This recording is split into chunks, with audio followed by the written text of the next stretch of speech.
বন্ধুরা, তো তোমরা কেমন আছো সবাই? আশা করছি সবাই আছো ভালো। তো আবার চলে এসেছি নতুন একটা ভিডিও নিয়ে। তো আমার নতুন ভিডিও সবাইকে ওয়েলকাম। তো আজকের এই ভিডিওটা হচ্ছে আমরা গণেশ ঠাকুরটাকে ডেকোরেশন করবো। যে গণেশ ঠাকুরটা আগের পার্টে দেখিয়েছি রং করানোর ভিডিও, তো তার আগের পার্টে দেখিয়েছি মাটির কাজের ভিডিও। সো বন্ধুরা, তারপরে আমরা কিছু আটা লাগিয়ে নেওয়ার পরে এই যে কাপড়টা আছে, কাপড়টা যেটা আর কি সাইজ করতে হয়, পুরো কুঁচির মতন তৈরি করতে হয়, দেখতে ভালো লাগে। তো সেরকম কুচির মতন বানিয়ে আমরা ফার্স্টে একটু সাইড দিয়ে আটা লাগিয়ে নেবো, কারণ যাতে ওটা সাঁটানো যায়। তো আটা লাগিয়ে নেওয়ার পরে এইগুলোকে ঠিকঠাক করে সেজার পজিশানে লাগিয়ে দেবো। তো এরমভাবে ঠিক দেখতেই পাচ্ছ, এরমভাবে আঙুল দিয়ে ঠিকঠাক করে ফিটিং করে নেবো কাপড়টা। তো ফিটিং করে নেওয়ার পরে আমাদের একটা সাইড পায়ের কাপড় লাগানো কমপ্লিট হয়ে যাবে। তো তোমরা দেখতে থাকো।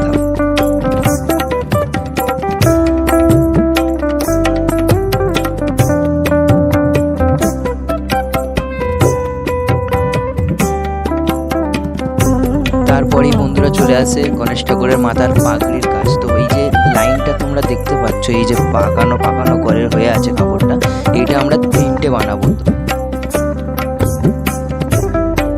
তো বন্ধুরা, তোমরা দেখতেই পাচ্ছ কিরকমভাবে মাথার উপরে পাগড়ির ওইটা ফিটিং করে নিয়েছি। তো তারপরে কিছুটা এখানটা আটা লাগিয়ে নেবো। আটা লাগিয়ে নেওয়ার পরে যে পাগড়ির আর যে সাইডটা আছে, পুরো এই সাইডটা থেকে আমরা ওই মাথার ওই কোণ অবধি মানে পুরোটা কভার করতে দেবো আর কি, কিছু কাপড়ের টুকরো দিয়ে। তো পাগড়িটা কমপ্লিট করে তোমাদের সাথে ফের আবার কথা বলছি।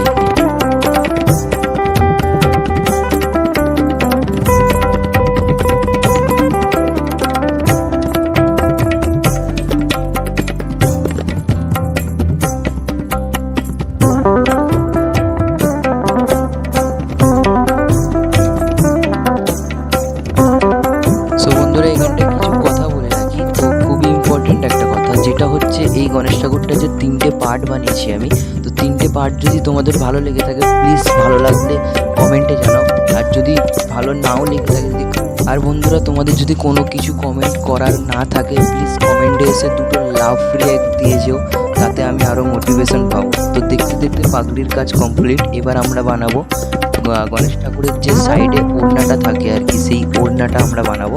তো ওড়নাটা বানানোর জন্য আমাদের ফার্স্টে একটু সাইডে আটা লাগিয়ে নিতে হবে যাতে ওটা সাঁটানো যায়। তো ওড়নাটা বানিয়ে নেওয়ার পরে কথা বলছি আবার।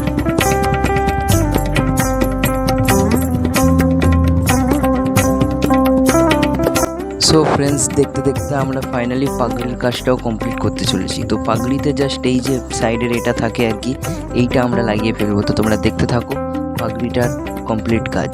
তো পাগড়িটা কমপ্লিট তো হবেই, তো তার সাথে সাথে তোমরা ভিডিওটা একটা লাইক করে দাও প্লিজ। তোমরা লাইক করে দাও, ভিডিওটা এত দূর অবধি যখন চলে এসো প্লিজ একটা লাইক করে দাও, কারণ গণেশ ঠাকুরটার পিছনে আমার যতটা সময় গিয়েছে ততটা কষ্টও গিয়েছে। আর তোমাদের একটা লাইক, আর নতুন হলে সাবস্ক্রাইব, আর একটা শেয়ার, আর একটা সুন্দর কমেন্ট, এই দুটো জাস্ট এই কটা জিনিস আমি চাই। এই কটা জিনিসে আমি মোটিভেশন পাবো নেক্সট ভিডিওটা ভালো তৈরি করার জন্যে। তো এই ভিডিওটার কমেন্টে তোমরা আরও একটা কথা জানাও, যেটা হচ্ছে তোমাদের কি বিশ্বকর্মা ঠাকুরের ভিডিও চাই, এই ভিডিওর কমেন্টে জানাও। তোমাদের কমেন্ট এলে আমি বিশ্বকর্মা ভিডিও নিয়ে আসবো। তো ভিডিও শেষে একেবারে কথা হচ্ছে।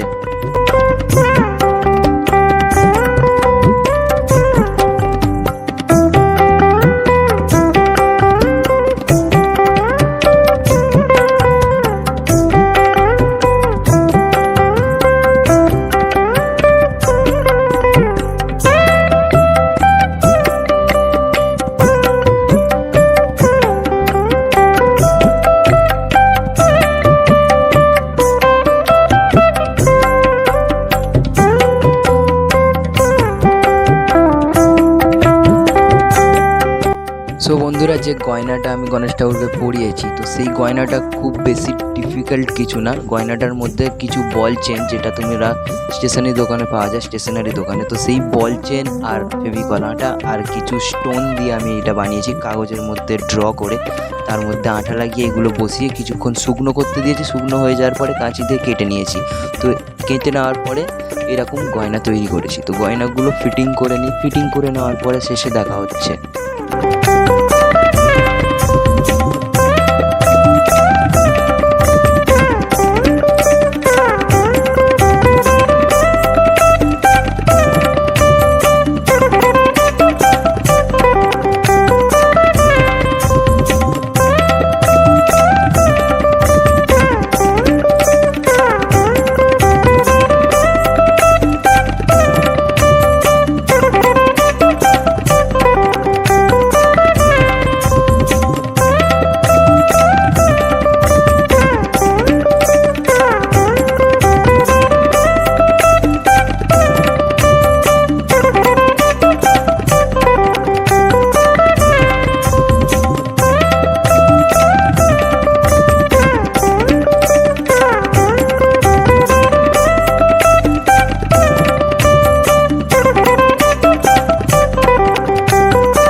Soy patandi